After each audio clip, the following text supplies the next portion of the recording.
Hello বন্ধুরা, welcome to my channel. মূলত আজকে ষষ্ঠ শ্রেণীর অর্থাৎ ক্লাস 6-এর জিওগ্রাফি সাজেশনে চলে এলাম।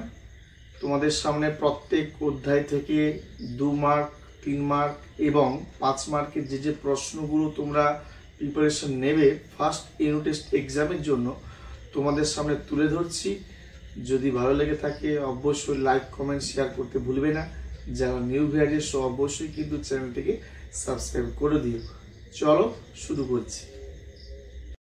তোমরা ক্লাস 6-এ যারা স্টুডেন্ট রয়েছো, তোমরা জিওগ্রাফি সাবজেক্টে মার্ক 2-র জন্য যে প্রশ্নগুলো দেখবে, তারাগুলো মিটমিট করে কেন, সৌরঝড় বলতে কি বোঝো, গ্রহের বৈশিষ্ট্য লেখো, স্পেস স্যুট কি, জিওড কি, নিরক্ষীয় তল ও কক্ষতল বলতে কি বোঝো, প্রমাণ সময় কাকে বলে, ভারতের প্রতিবেশী দেশগুলোর নাম লেখো, ছায়াবৃত্ত কি, দুন কি, কাশ্মীর উপত্যকা কাকে বলে, দুটি করে অন্তঃস্থ ও বহিস্থ গ্রহের উদাহরণ দাও। এই প্রশ্নগুলো তোমরা 2 মার্কের জন্য করবে এবং 3 মার্কের জন্য যে প্রশ্নগুলো দেখবে সেগুলো একটু দেখে নাও।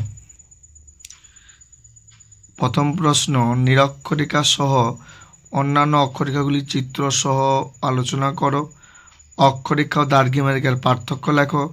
আন্তর্জাতিক তারিখরেখাকে কাকে বলে, ইয়া কোনো জায়গায় বাঁকানো হয়েছে কেন। নেক্সট, ভারতের ভূপ্রাকৃতিক বিভাগগুলি লেখো।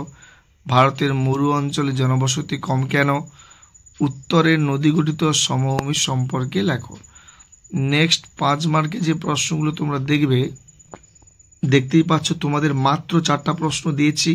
ঝটপট করে এই প্রশ্নগুলো রেডি করে নাও, দেখবে কমন পেয়ে যাবে। প্রথম প্রশ্ন, ভারতের উত্তরের পার্বত্য অঞ্চল সম্পর্কে আলোচনা করো। গঙ্গা নদীর গতিপথ আলোচনা করো।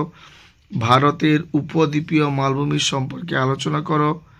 পৃথিবী কি গোল, তার সমর্থনে যুক্তি দাও।